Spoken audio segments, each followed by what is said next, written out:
Krishna. He has some problem.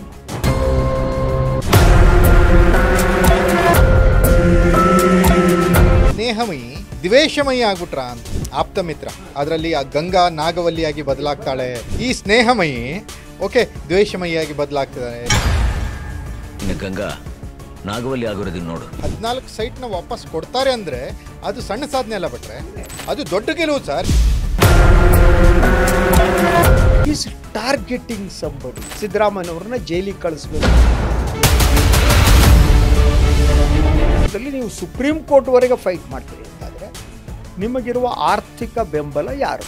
ಲಾಭ ಪಡೆದುಕೊಳ್ಳುವ ಯಾರೋ ವ್ಯಕ್ತಿಗಳು ಇದ್ದಾಗಿದೆ.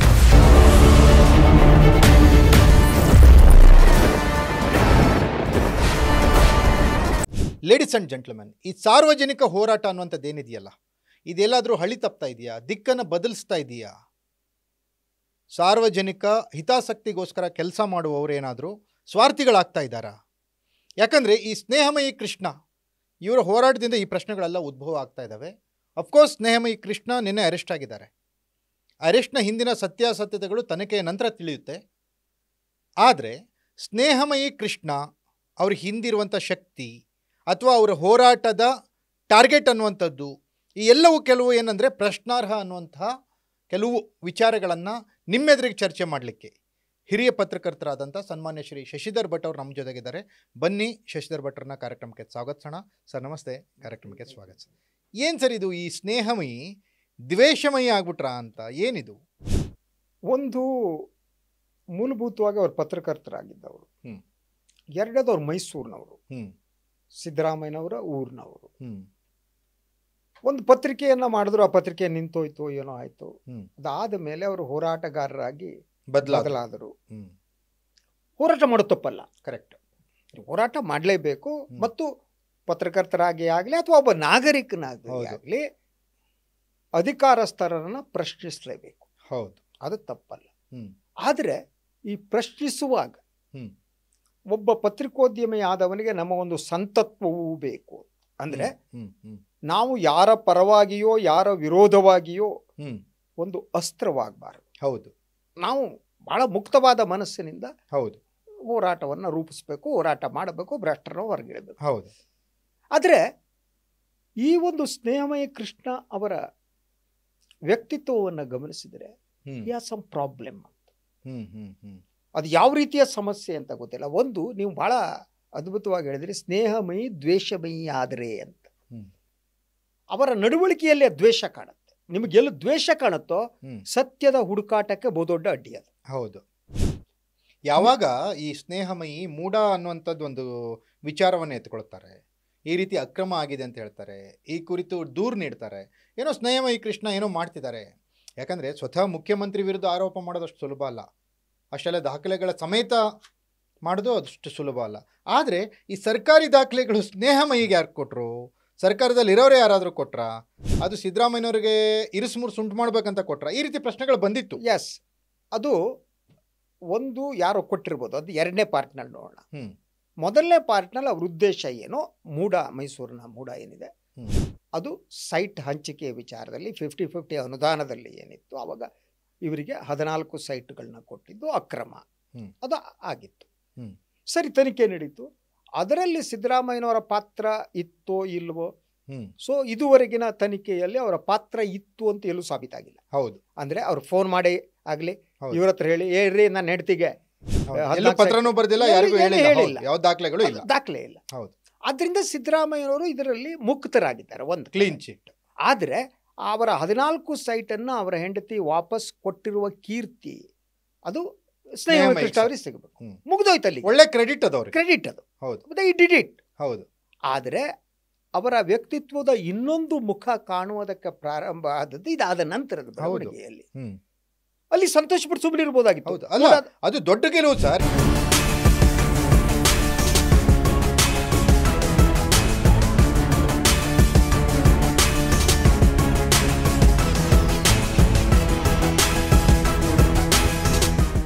ಒಬ್ಬ ಹೋರಾಟಗಾರನ ಹೋರಾಟದಿಂದ ಮುಖ್ಯಮಂತ್ರಿ ಇದ್ದವರು 14 ಸೈಟ್ನ ವಾಪಸ್ ಕೊಡ್ತಾರೆ ಅಂದರೆ ಅದು ಸಣ್ಣ ಸಾಧನೆ ಅಲ್ಲ ಬಿಟ್ರೆ ಅಲ್ವೇ ಅಲ್ಲ. ಅಲ್ವೇ ಅದನ್ನ ಸ್ನೇಹಮಯಿ ಅದನ್ನ ಒಂದು ಕ್ರೆಡಿಟ್ ಆಗಿ ಬಳಸ್ಕೋಬೋದಿತ್ತು. ಅದನ್ನ ಬಿಟ್ಟು ಯಾಕೆ ಈ ಕ್ಷುಲ್ಲಕ ವಿಚಾರಗಳಿಗೆ, ಸಣ್ಣ ಸಣ್ಣ ವಿಚಾರಗಳಿಗೆ ನಿಂತರು?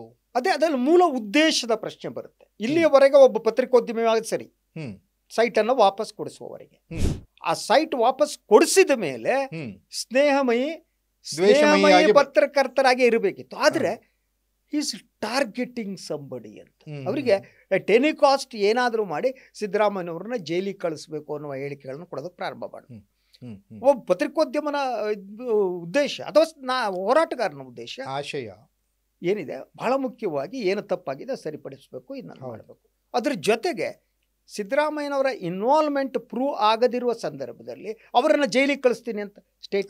ಆಮೇಲೆ ನನಗೆ ಈ ಓವರ್ ಆಲ್ ಈ ಘಟನೆಯಿಂದ ನನಗೇನು ಅನಿಸ್ತಾ ಇದೆ ಅಂದರೆ, ಒಂದು ಈ ಸಿನಿಮಾ ನೆನಪಾಗ್ತದೆ, ಆಪ್ತ ಮಿತ್ರ.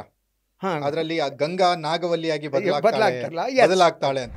ಈ ಸ್ನೇಹಮಯಿ ಓಕೆ ದ್ವೇಷಮಯಿಯಾಗಿ ಬದಲಾಗ್ತಿದ್ದಾನೆ. ಅಥವಾ ಮೂಲಭೂತವಾಗಿ ಸರ್ ದ್ವೇಷಮಯೇ ಆಗಿದ್ರ ಅಂತ. ಅಂದ್ರೆ ಅವರ ಇಡೀ ವ್ಯಕ್ತಿತ್ವದಲ್ಲಿ ಆ ದ್ವೇಷ ಅನ್ನೋದಿತ್ತು. ಅದಕ್ಕೆ ವೈಯಕ್ತಿಕ ಕಾರಣಗಳು ಇನ್ನೊಂದು ಮತ್ತೊಂದು. It's one part. Second part ಅವರ ಹೋರಾಟಕ್ಕೆ ಬರೋಣ. ಅವರ ಆದಾಯ ಏನು ಅನ್ನೋದ್ರ ಬಗ್ಗೆ ವಿವರಗಳು ಗೊತ್ತಿಲ್ಲ, ನನಗಂತೂ ಗೊತ್ತಿಲ್ಲ, ಅಥವಾ ಮಾಧ್ಯಮದಲ್ಲಿ ಎಲ್ಲೂ ನೋಡಿಲ್ಲ ನಾವು. ಹಾಗಿರುವಂಥದ್ದಲ್ಲಿ ನೀವು ಸುಪ್ರೀಂ ಕೋರ್ಟ್ ವರೆಗೆ ಫೈಟ್ ಮಾಡ್ತೀರಿ ಅಂತಾದ್ರೆ ನಿಮಗಿರುವ ಆರ್ಥಿಕ ಬೆಂಬಲ ಯಾರದ್ದು? ಯಾಕೆಂದ್ರೆ ಸುಪ್ರೀಂ ಕೋರ್ಟ್ನಲ್ಲಿ any lawyer for that matter per appearance minimum 25 ರಿಂದ 30 ಲಕ್ಷ ತಗೊಳ್ಳೇಬೇಕು ಫಾರ್ ಅಪಿಯರೆನ್ಸ್. ಹೌದು, ಫ್ರೀ ವ್ಯವಹಾರ ಜಗತ್ತಿನಲ್ಲಿ ಇಲ್ಲ ಸರ್. ನೀವು ಕೂತ್ಕೊಂಡು ಮಾತಾಡ್ಬೇಕು. ಅಲ್ಲ, ಈಗ ಒಂದು ಪ್ರಶ್ನೆ ಇದೆ ಈಗ ನನಗೊಂದು ಪ್ರಶ್ನೆ ಇದೆ.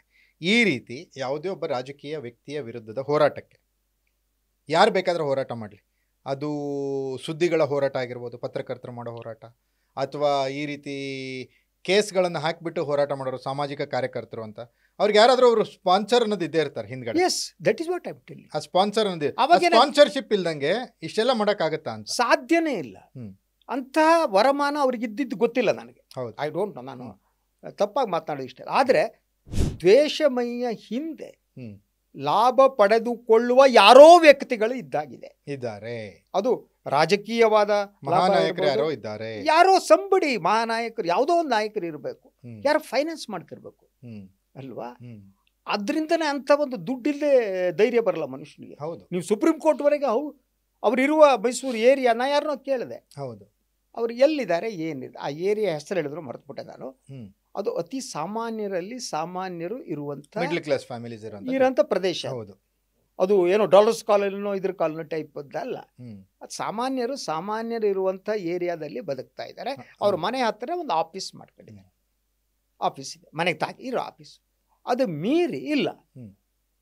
ಹಾಗಿದ್ರೆ ಇಂಥ ಒಂದು ಸಾಮಾನ್ಯ ಏರಿಯಾದಲ್ಲಿರುವವರು ಸುಪ್ರೀಂ ಕೋರ್ಟ್ ವರೆಗೆ ಫೈಟ್ ಮಾಡ್ತಾರೆ ಅಂತಾದ್ರೆ ದರ್ ಇಸ್ ಸಂಬಡಿ. ಅಂದ್ರೆ ಈಗ ನಾನು ಮೂಲ ವಿಚಾರಕ್ಕೆ ಬರೋದಾದ್ರೆ ಭಟ್ರೆ, ಈಗ ಮೂಡಾ ವಿಚಾರಕ್ಕೆ ಸಂಬಂಧಿಸಿದಂತೆ ಸ್ನೇಹಮಯಿ ಕೋರ್ಟಲ್ಲಿ ಪ್ರೈವೇಟ್ ಕಂಪ್ಲೇಂಟ್ನ ಹಾಕ್ತಾರೆ. ಲೋಕಾಯುಕ್ತಕ್ಕೆ ಕಂಪ್ಲೇಂಟ್ ಇದು ಆಗುತ್ತೆ. ಲೋಕಾಯುಕ್ತದವ್ರು ತನಿಖೆ ನಡೆಸ್ತಾರೆ. ತನಿಖೆ ನಡೆಸಿ ಇದು ಇಲ್ಲ, ಯಾವುದೇ ರೀತಿ ಸಿದ್ದರಾಮಯ್ಯನವರ ಪಾತ್ರ ಇಲ್ಲ ಅನ್ನೋ ವರದಿಯನ್ನು ಸಲ್ಲಿಸ್ತಾರೆ. ಆ ವರದಿಯನ್ನು ಸಲ್ಲಿಸಿರೋದ್ರಲ್ಲಿ ಏನಾದರೂ ತಾಂತ್ರಿಕ ಕಾನೂನಾತ್ಮಕ ನ್ಯೂನತೆಗಳಿದ್ರೆ ಇವ್ರು ಕೋರ್ಟಿಗೆ ಹೋಗ್ಬೋದು, ಇವ್ರಿಗೆ ಅವಕಾಶ ಇರುತ್ತೆ. ಕೋರ್ಟಿಗೆ ಹೋದ್ರು ಕೋರ್ಟ್ ಅದನ್ನ ಒಪ್ಕೊಳ್ಳಿಲ್ಲ. ಕರೆಕ್ಟ್. ನ್ಯಾಯಾಲಯಕ್ಕಿಂತ ಯಾರು ದೊಡ್ಡವರಲ್ಲ. ಅದು ಜನಪ್ರತಿನಿಧಿಗಳು ನ್ಯಾಯಾಲಯಕ್ಕೆ ಹೋಗ್ತಾರೆ, ಅಲ್ಲಿಂದ ಮೇಲೆ ಹೋಗುತ್ತೆ ಹೈಕೋರ್ಟಿಗೆ ಹೋಗ್ತಾರೆ, ಅಲ್ಲಿಯೂ ಕೂಡ ಅದನ್ನ ಒಪ್ಕೊಳ್ಳಲ್ಲ. ಅದ್ರ ಅರ್ಥ ಏನಂದ್ರೆ ಇಲ್ಲಿ ನ್ಯಾಯಾಲಯಕ್ಕಿಂತ ಯಾರು ದೊಡ್ಡವರಲ್ಲ, ಕಾನೂನಿಗಿಂತ ಯಾರು ದೊಡ್ಡವರು. ಒಂದು ಎರಡನೇದಾಗಿ ಲೋಕಾಯುಕ್ತ ಕೊಟ್ಟಿರುವ ವರದಿ ಇದೆಯಲ್ಲ, ಆ ವರದಿಯಲ್ಲಿ ನ್ಯೂನ್ಯತೆಗಳಿದ್ರೆ ನ್ಯಾಯಾಲಯ ಅದನ್ನ ಹೇಳ್ತಾ ಇದೆ. ಹೌದು, ರೈಟ್. ಹೌದು. ಸೊ ಅದ್ರ ಯಾವ್ದು ನ್ಯೂನ್ಯತೆ ಹೇಳಿಲ್ಲ, ಅದು ಒಪ್ಕೊಂಡಿದೆ. ಒಂದು. ಎರಡನೇದಾಗಿ ಸೈಮಲ್ಟೇನಿಯಸ್ಲಿ ಇಡಿ ಎಂಟರ್ ತಗೊಂಡಿತ್ತು ಈ ಪ್ರಕರಣದಲ್ಲಿ. ಹೌದು ಅಲ್ವಾ? ಹೌದು. ಏನಾದ್ರೂ ಸಿದ್ದರಾಮಯ್ಯನವ್ರ ಪಾತ್ರ ಇದ್ರೆ ಇಡಿ ಬಿಡ್ತಿದ್ರ? ಹೌದು. ಅವ್ ಯಾರನ್ನೂ ಬಿಟ್ಟಿಲ್ಲ, ಅವರು ರಾಜಕೀಯ ವಿರೋಧಿಗಳನ್ನ. ಹೌದು. ಬಿಡ್ತಾರೂ ಇರ್ಲಿಲ್ಲ. ಹೌದು. ಅಂದ್ರೆ ಸಿದ್ದರಾಮಯ್ಯನವರ ಪಾತ್ರ ಅದರಲ್ಲಿ ಪ್ರೂವ್ ಆಗದಿರೋದ್ರಿಂದ ನಟೇಶ ಪಟೇಶ ಯಾರನ್ನ ಹಿಡ್ಕಟ್ರು ಇಡಿ ಅವರು. ಅವರದ್ದು ಇಡೀ ಮೂಡಾದಲ್ಲಿ ಹಗರಣ ಅನುಮಾನ ಬೇಕಾಗಿಲ್ಲ. ನೀವು ಮೂಡ ಇರ್ಲಿ, ಬೆಂಗಳೂರು. ನನಗೇನಾಗ್ತಾ ಇದೆ ಅಂದ್ರೆ ಒಂದು ಆಶ್ಚರ್ಯ ಅನಿಸ್ತಾ ಇದೆ, ಮೂಡಾದಲ್ಲಿ ಹಗರಣ ನಡೆದಿದೆ. ಹೌದು, ಸಿದ್ದರಾಮಯ್ಯನವ್ರು ತಪ್ಪಿಲ್ಲ, ಆಫೀಸರ್ ತಪ್ಪಿದೆ. ಆಫೀಸರ್ಗಳಿಗೆ ಎಚ್ಚರಿಕೆ ಗಂಟೆ ಇದು. ಹೌದು ಬಟ್ರೆ. ಹೌದು, ಯಾರೋ ರಾಜಕಾರಣಿ ಮನೆ ಕರ್ಸ್ಕೊಂಡು ಹೇಳ್ತಾರೆ, ನಿಮ್ಗೆ ಹಂಗಿಂಗ್ ಮಾಡ್ತಾರೆ. ಅಲ್ಲಲ್ಲ, ಇಲ್ಲಿ ಇನ್ನೊಂದಿದೆ. ಈ 50-50 ಅನುಪಾತದಲ್ಲಿ ಕೊಡೋದಿದೆಯಲ್ಲ, ಅದರಲ್ಲಿ ಎಲ್ಲ ರಾಜಕೀಯ ಪಕ್ಷಗಳು ಅಲ್ಲಿ ಇನ್ವಾಲ್ವ್ ಆಗಿದೆ. ಬೆನಿಫಿಷಿಯರೀಸ್ JDS ನ ದೇವೇಗೌಡರಿಂದ ಹಿಡಿದು ಯಾರ್ಯಾರು ಎಷ್ಟೆಷ್ಟು ಸೈಟ್ ತಗೊಂಡ್ರು, ಜಿ ಟಿ ದೇವೇಗೌಡರು ಎಷ್ಟೆಷ್ಟು ಮಾಡಿದ್ರು ಅನ್ನೋದಿದೆ. ಅದರಿಂದ ಎಲ್ಲರೂ ಸುಮ್ಮನೆ ಅನುಭವಿಸಿದ್ದಾರೆ. All political parties. ಮತ್ತೆ ದುಡ್ಡು ಹೊಡೆಯೋದ್ರಲ್ಲಿ, ಲ್ಯಾಂಡ್ ಹೊಡೆಯೋದ್ರಲ್ಲಿ ಈ ರಾಜಕೀಯ ಪಕ್ಷಭೇದ ಇರಲ್ಲ. ಪಕ್ಷಭೇದ ಮತ್ತು ರಾಜಕಾರಣಿಗಳ ನಡುವೆ ಭೇದ ಇಲ್ವೇ ಇಲ್ಲ ಸರ್. ಎಲ್ಲರೂ ಅದಕ್ಕೆ ರೆಡಿ ಇರ್ತಾರೆ. ಕಾಂಪಿಟೇಟರ್ಸ್ ಎಲ್ಲರೂ. ಯಾರು ಕೂಡ ಛತ್ರ ಹರಿಶ್ಚಂದ್ರನ ಮರಿ ಮೊಮ್ಮಕ್ಕಳಲ್ಲ. ಇವತ್ತಿನ ರಾಜಕಾರಣದಲ್ಲಿ ಹಂಗೆ ಇರೋಕ್ಕೆ ಸಾಧ್ಯ ಇಲ್ಲ. ನೀವು ಒಂದು ಇಲೆಕ್ಷನ್ಗೆ 50-100 ಕೋಟಿ ಖರ್ಚು ಮಾಡಿದ್ರೆ ಅಪ್ಪನ ಮನೆ ದುಡ್ಡು ಬರುತ್ತಾ? ಯಾವನ ಇನ್ವೆಸ್ಟ್ ಮಾಡ್ತಾನೆ, ಯಾವನು ಬಿಸ್ನೆಸ್ ಮ್ಯಾನ್ ಇನ್ವೆಸ್ಟ್ ಮಾಡ್ತಾನೆ, ಇನ್ಯಾರೋ ಮಾಡ್ತಾನೆ, ಅವರಿಗೆ ರಿಟರ್ನ್ ಮಾಡಬೇಕು ದುಡ್ಡು.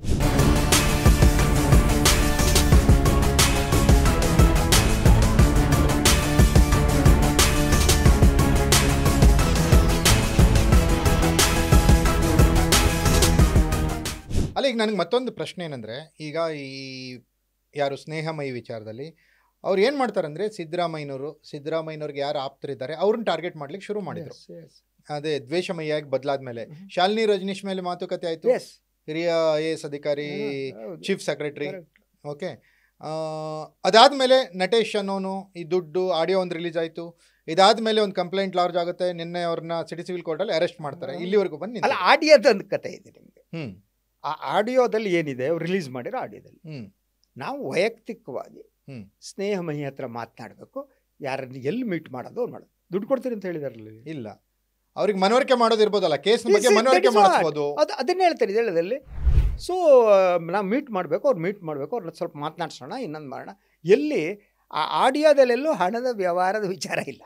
ಹೌದು. How we can come to conclusion that ಅವ್ರು ನಾನು ನೋಡೋದು ನನ್ನನ್ನು ಬ್ರೈವ್ ಮಾಡೋದಕ್ಕೆ, ಅವ್ರು ನೋಡೋದು ನನಗೆ ಕಾಸು ಕೊಡೋದು ಅನ್ನೋ ತೀರ್ಮಾನಕ್ಕೆ ಅವ್ರು ಹ್ಯಾಂಗೆ ಬರೋಕ್ಕೆ ಸಾಧ್ಯ? ಅದು ಅವ್ರ ಬದುಕಿನ ಅನುಭವನ. ಯಾರೋ ಏನೋ ದುಡ್ಡು ಕೊಟ್ಟು ತಗೊಂಡು ಮಾಡಿದ್ರೆ ಮಾತ್ರ ನಮಗೆ ಅನುಭವ ಇರ್ತದೆ, ಗೊತ್ತಾಗಲ್ಲ ನಮಗೆ. What is that? ಸೊ ಇಂತಹ ಪ್ರಶ್ನೆಗಳಿವೆ.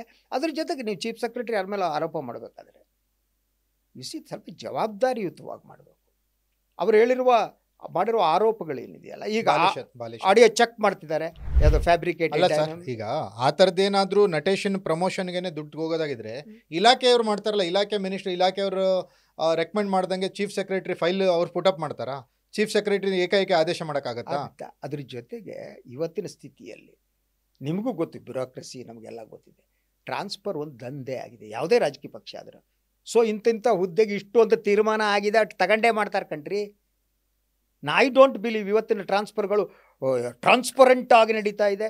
ಯಾರು ದುಡ್ಡು ತಗೊಳ್ಳದೆ ಅವ್ರವ್ರ ಟ್ರಾನ್ಸ್ಫರ್ ಮಾಡ್ತಾರೆ, ಜಗತ್ತು ನಡೀತೆ ಅಂತ ನಾನು ನಂಬಲ್ಲ. ಇಲ್ಲ, ಆ ಸ್ಥಿತಿ ಇಲ್ಲ. ಈಗ ಹೆಂಗಾಗ್ಬಿಟ್ಟಿದೆ ಸರ್, ಈಗ ಭ್ರಷ್ಟಾಚಾರ ಅನ್ನೋದಕ್ಕೆ ಹೊಸ ವ್ಯಾಖ್ಯಾನ ಬಂದ್ಬಿಟ್ಟಿದೆ. ಏನಂದ್ರೆ, ಈಗ ದುಡ್ಡು ತಗೊಂಡು ಕೆಲಸ ಮಾಡೋದು ಭ್ರಷ್ಟಾಚಾರ ಅಲ್ಲ. ಅಲ್ಲವೇ ಅಲ್ಲ. ದುಡ್ಡು ತಗೊಂಡು ಕೆಲಸ ಮಾಡಲ್ವಲ್ಲ, ಅದು ಮಾತ್ರ ಭ್ರಷ್ಟಾಚಾರ. ಅಲ್ವಾ? ಆ ಸಿಚುವೇಶನ್ ಅಲ್ಲಿ, ಆ ವಾತಾವರಣದಲ್ಲಿ ಬದುಕ್ತಾ ಇದೀವಿ ನಾವು. ಇಡೀ ಭ್ರಷ್ಟಾಚಾರವನ್ನ ನೋಡುವ ಸಿಚುವೇಶನ್ನೇ ಬದಲಾಗ್ಬಿಟ್ಟಿದೆ. ನೀವು ಭ್ರಷ್ಟಾಚಾರ, ನೀವು ಮಾಧ್ಯಮದಲ್ಲಿ ಭ್ರಷ್ಟಾಚಾರ ಮಾಡಲ್ಲ ಅಂದ್ರೆ ಏನ್ರಿ, ಆ ಹೇಮಂತಕ್ಕೆ ಬದುಕಕ್ಕೆ ಬರಲ್ವಲ್ರಿ ಅಂತಾರೆ, ಶಸ್ತ್ರಪಟ್ಟಣೆಗೆ ಬದುಕಕ್ಕೆ ಬರಲ್ವಲ್ರಿ ಅಂತ. ಇನ್ನು ಇದರಲ್ಲೇ ಓಡಾಡ್ತಾರೆ, ಸ್ಕೂಟಿನಲ್ಲೇ. ಅಂದ್ರೆ ಜನರ ಈ ಭ್ರಷ್ಟಾಚಾರದ ವ್ಯಾಖ್ಯೆ ಮತ್ತು ಪರಿಕಲ್ಪನೆಗಳು ಸಂಪೂರ್ಣವಾಗಿ ಬದಲಾಗಿದೆ. ಈ ಸಿಚುವೇಶನ್ನಲ್ಲಿ ಯಾಕೆ ಒಂದು ಪ್ರಕರಣ ಹಿಡ್ಕೊಂಡು ಭ್ರಷ್ಟಾಚಾರದ ಬಗ್ಗೆ ಹೋರಾಟ ಮಾಡಬೇಕು? ಎಲ್ಲ ಮಾಡ್ಬೇಕಲ್ವಾ? ಭ್ರಷ್ಟರಾಗಿದ್ದರೆ ಕೇವಲ ಸಿದ್ದರಾಮಯ್ಯ ಮಾತ್ರ ಭ್ರಷ್ಟ ಅಲ್ಲ, ಈ ವ್ಯವಸ್ಥೆಯಲ್ಲಿ ಇರೋರೆಲ್ಲ ಭ್ರಷ್ಟರೆ. ನೀವು ಸಿದ್ದರಾಮಯ್ಯನವರ ಭ್ರಷ್ಟಾಚಾರವನ್ನು ಹೊರಗಾಕ್ತೀರಿ ಅಂದರೆ ಉಳಿದವ್ರದ್ದು ಭ್ರಷ್ಟಾಚಾರವನ್ನು ಹೊರಗಾಕಬೇಕು, BJPಯವ್ರದ್ದು ಹಾಕಬೇಕು, JDSದವ್ರದ್ದು ಹಾಕಬೇಕು. ಅವರೆಲ್ಲರೂ ಸುಭಗರು, ಸಂಪನ್ನರು. ಈತ ಮಾತ್ರ ಕರಪ್ಟ್ ಅಂದರೆ ಐ ಡೋಂಟ್ ಬಿ. ಅಲ್ಲ, ಈಗ ಕೆಲವೊಂದು ಏನಾಗ್ಬಿಡುತ್ತೆ ಸರ್ ಅಂದರೆ, ಮತ್ತೆ ನಾವು ಚರ್ಚೆ ಮಾಡೋಣ ಮುಂದಿನ ವಿಚಾರಗಳಲ್ಲಿ. ನಾನು ನಿಮಗೆ ಒಂದು ಪೀಠಿಕೆ ಹಾಕ್ಬಿಡ್ತೀನಿ. ಏನಂದರೆ, ಈ ಹೋರಾಟಗಳು ಹೆಂಗಿರ್ತವೆ. ಈಗ SR ಹಿರೇಮಠ ಅವರು ಶುರು ಮಾಡಿಕೊಂಡ್ರು, ಅಕ್ರಮ ಅದಿರು, ಅದಾದಮೇಲೆ DK ಶಿವಕುಮಾರ್, ಹಿಂಗೆಲ್ಲ ಹೋಯ್ತು. ಸ್ನೇಹಮಯಿ ಕೃಷ್ಣ ಇದಾಯಿತು, ಮೂಡೋದಾಯಿತು, ಅದಾದ BDದಲ್ಲಿ ಏನಾಗ್ತಾ ಇದೆ ಅಥವಾ ಬೇರೆ ಇದರಲ್ಲಿ ಏನಾಗ್ತದೆ, ಇದ್ರ ಬಗ್ಗೆ ಗಮನ ಹರಿಸ್ಬೋದಿತ್ತು. ಅದನ್ನ ಬಿಟ್ಟು ಎಲ್ಲೋ ವೈಯಕ್ತಿಕವಾಗಿ ಅವ್ರು ಹೋಗಿರೋದು ಅವ್ರ ನಡೆ ಸಂಶಯಾಸ್ಪದ ಮತ್ತು ಪ್ರಶ್ನೆಗಳಿಗೆ ಕಾರಣ ಆಗ್ತಾ ಇದೆ. ಹೌದು. ಈ ಕೃಷ್ಣ ಜನ್ಮಸ್ಥಾನದಲ್ಲಿ ಕೂತ್ಕೋಬೇಕಾ? ಅವ್ರು ಹಿಂದಿದ್ದವ್ರು ಎಲ್ಲಿ ಹೋದ್ರೆ ಗೊತ್ತಿಲ್ಲ ಪಾಪ. ಅದು ಬಹಿರಂಗ ಆಗುತ್ತಾ? ಅವ್ರಿಗೆ ಯಾರು ಸ್ಪಾನ್ಸರ್ ಇದ್ದಾರೆ ಅಂತ ನನಗೆ ಅನುಮಾನ ಇದೆ. ಈ ವ್ಯವಸ್ಥೆಯಲ್ಲಿ ಅದಾಗುತ್ತೆ ಗೊತ್ತಿಲ್ಲ. ಅವ್ನು ಮಾಡ್ಬೇಕಟ್ಟೆ. ಬಟ್ ಅವ್ರಿಗೆ ಗೊತ್ತಾಗುತ್ತೆ. ಈಗ ಮುಖ್ಯಮಂತ್ರಿಗಳಿಗೆ ತಿಳಿತಿದ್ರೆ ಹಿಂದೆ ಯಾರಿದ್ದಾರೆ ಅವ್ರಿಗೆ ಗೊತ್ತಿರ. ಈ ನೋಸ್ ಮುಖ್ಯಮಂತ್ರಿಗೆ ಅವ್ರಿಗೆ ಇಂಟೆಲಿಜೆನ್ಸ್ ಇದೆ, ಎಲ್ಲ ಗೊತ್ತಿದೆ.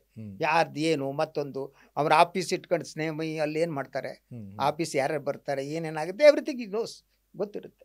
ಎಸ್ ಅಲ್ವಾ? ಬಟ್ರೆ ಥ್ಯಾಂಕ್ ಯು, ಇಷ್ಟೊತ್ತು ಭಾಗವಹಿಸಿ ಮಾತನಾಡಿದೆ.